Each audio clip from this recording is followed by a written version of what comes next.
वो सेटअप देख रहा है सेटअप। नहीं मेरा रिकॉर्ड नहीं करेगा वो समझदार आदमी है। हाँ वो मना है, इसमें तो बॉन्ड बनता है। खुद का सर देखेंगे।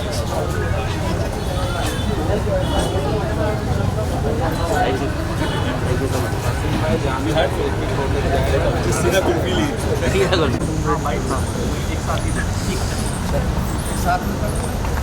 Anil sir, Anil sir center में सर। भाई कैमरा कैमरा 1 मिनट है सर। आ जा भाई भाई आ जा अरे चल thank you sir. Thank you sir. Thank you sir. Thank you sir. So good to see you जज भाई, काफ़ी अच्छा लग रहा है आपको देख के। एंड आपने फाइनली जो इतने सालों से मेहनत है वो लोगों के आगे हैं, लोग उसको अप्रिशिएट भी काफ़ी कर रहे हैं। किस तरह का माहौल है, कैसा फील कर रहे हैं? जी मुझे बहुत खुशी है कि पब्लिक जो भी वनवास देख के आ रही है वो बहुत इमोशनल, बहुत भावुक और इस चीज़ से बहुत जुड़ रही है कि बहुत टाइम बाद एक फैमिली फिल्म आई और जिसमें वैल्यूज़ और वर्च्यूज़ दिखाए गए हैं। तो ये बहुत अच्छी बात है। हमने इसी मकसद से ये फिल्म बनाई कि आज हम मानते हैं एज मेकर्स, एज एक्टर्स कि हमारा जब पब्लिक हमें इतनी बड़ी हिट देती है गदर 2 जैसी, हमारा दायित्व है कि हम उनको भी जो हमारे समाज में इश्यूज़ हैं वो बड़े पर्दे पर पेश करें और उससे भी ज़्यादा भारत की जो संस्कृति है और धर्म है वो भी बड़े पर्दे पर उसका जो भाव है वो उनको एहसास दिला सकें। क्योंकि आज के समाज में ये दिखाना बहुत ज़रूरी है। परिवार बहुत बट रहे हैं, वेस्टर्नाइजेशन, वेस्टर्न अच्छी चीज़ें हम नहीं लेते हैं, बुरी चीज़ें बहुत जल्दी ले लेते हैं। तो कहीं ना कहीं हम जो कल्चरल वैल्यूज़ जिन्हें हमें यहाँ तक इस दौर तक सरवाइव करवाया है उनको रिवाइव करना और वापस रियलाइज़ करवाना बहुत ज़रूरी है। तो I am very thankful to the audiences. और मैं चाहूँगा जब जनवरी 3 से इस वीक के बाद जब हमारा और स्मॉलर टाउन्स, मिड टाउन्स में रिलीज़ होगी फिल्म, तो ज़रूर जाएँ, पूरे परिवार के साथ जाएँ और वनवास के परिवार की खुशियाँ परिवार के साथ मनाएं। ये फिल्म देखने के बाद ऑडियंस की तरफ से आपको किस तरह के रिस्पॉन्सेस सुनने को मिले? क्योंकि हम सब लोगों ने देखा है कि 1 महीने में बच्चों का बिछड़ना, फिर उनके पेरेंट्स का पूछना, पर इसमें कुछ अलग मैसेज, अलग सब देखने को मिला। जी आप बताइए। अनफॉर्चुनेट रियलिटी है कि क्योंकि हमने खुद रिसर्च की और अगर मैं आपको नंबर्स बताने लग जाऊँ कि कितने हमारे यहाँ पे पेरेंट्स को अबैंडन किया जाता है, ये नहीं कि ओल्ड एज होम्स तो वैसे ही हमारे देश में कम है, उससे वर्स है कि पेरेंट्स को फेंक दिया जाता है घरों से। जिन पेरेंट्स ने वो घर बनाया है, जिन पेरेंट्स ने उन बच्चों को इतने सैक्रिफाइसेस करके पाला है। हम एक फैमिली ओरिएंटेड नेशन है और हमारे देश में ऐसा हो रहा है, तो इसके लिए इसके अगेंस्ट आवाज़ उठानी ज़रूरी थी।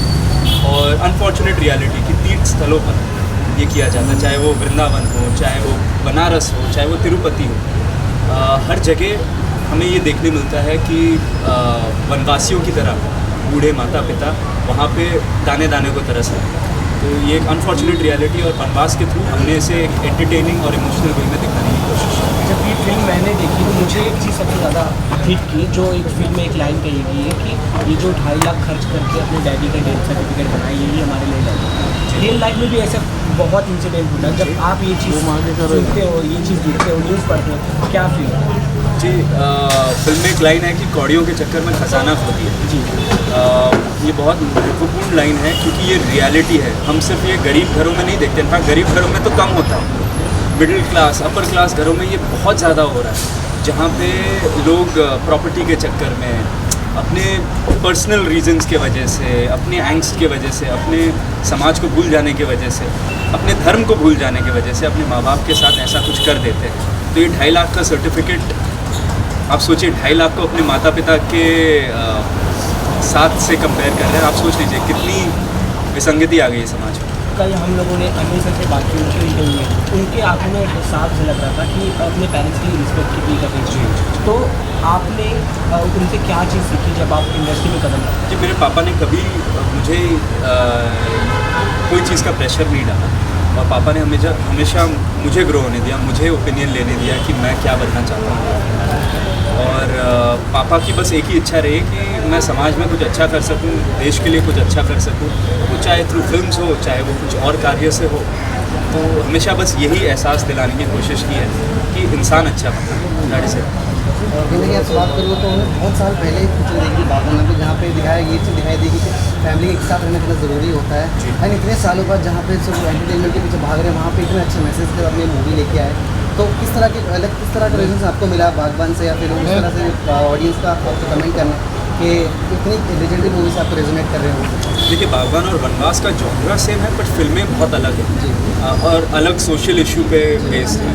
हाँ ठीक है, माता पिता और फैमिली एंगल है, बट इशू टोटली ये ओल्ड एज अबैंडनमेंट पे है।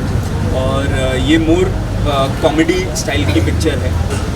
इसमें बनारस के बहुत सारे रंग हैं और रोमांस भी है, तो ये भरपूर एंटरटेनमेंट फिल्म है जो आपको हंसाते, गुदगुदाते, रुलाते हुए अपना मकसद और अपना मैसेज पहुंचाते हैं। आज के फंक्शन की बात करें तो आपने मीडिया को इनवाइट किया, उनसे इतना अच्छा इंटरेक्शन किया, बहुत कम सेलेब करते हैं जो आपने किया, ये कहाँ से सोचा और आप कितना स्पेशल कर रहे हैं? जी, पहली बात तो मैं अपने आप को कोई सेलेब या ये सब नहीं मानता। मैं मानता हूँ कि हम सब मीडिया वाले भी जो है, हम भी जो है, हम सब एक दूसरे पे डिपेंडेंट हैं और हम सब को वर्कर हैं इन अ वे। और मेरा गदर 2 से एक्चुअली ड्यू चल रहा है। मैंने उस टाइम भी सोचा था कि मीडिया जिन्होंने इतना सपोर्ट दिया, इतना प्यार दिया फिल्म को, उनके साथ एक इंटरेक्शन, एक मीट और ग्रीट मैं कर नहीं पाया। और फाइनली जब वनवास अभी थोड़ी ख़त्म हुई तो थोड़ा ये न्यू ईयर के टाइम पे आप लोग भी थोड़े से फ्री थे, मैं भी थोड़ा फ्री था, तो मैंने पहले ही बोल दिया था कि क्रिसमस पे कुछ करेंगे, क्योंकि क्रिसमस के शाम को ये लोग बिज़ी हो जाएंगे सबकी पार्टियाँ अटेंड करने के लिए। उधर पता नहीं कोई खाना पूछेगा या नहीं, हम पहले इनको लंच कम से कम करा लेंगे। और यहाँ पे मैं सबको जान तो लूँगा बाय नेम, क्योंकि फेस तो दिखते रहते हैं कि जो क्लिक कर रहे हैं, ये कर रहे हैं, बट मैं उनको पर्सनली नहीं जानता, तो मुझे थोड़ा ऑड लगता है। मैंने अपनी पर्सनल ये ऑडिटी के लिए ये रखा, जिससे एक बार सबसे मिल सकूँ और सबको जान सकूँ, तो कहीं पे भी बाहर मिले तो आपसे पूछ भी सकूँ कि भाई कैसा लगा, क्या लगा, एक थोड़ा पर्सनल कनेक्शन बना।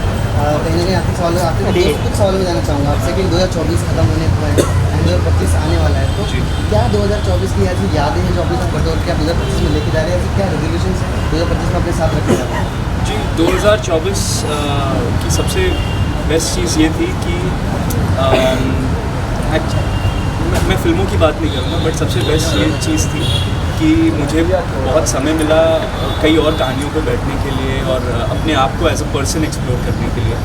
और 2025 में जो मैं काम करना चाहता हूँ आगे, उसका भी मुझे पता है क्या डायरेक्शन में मुझे जाना है, और अच्छे सब्जेक्ट्स आए हैं मेरे पास, मैं उन पर वर्क कर रहा हूँ, जल्द सुनने मिलेगा। मैं बस इतना कहना चाहूँगा, थैंक यू, आप जो हर टाइम प्यार देते हैं हमें, और क्रिसमस आ रहा है, न्यू ईयर आ रहा है, तो बस देश को और अपने समाज को और बेहतर बनाएं। हम सब अगर मिलके कोशिश करेंगे तो ज़रूर। एक विश कर दीजिए। Very merry Christmas to everyone and a very happy new year. Thank you so much. Thank you so much.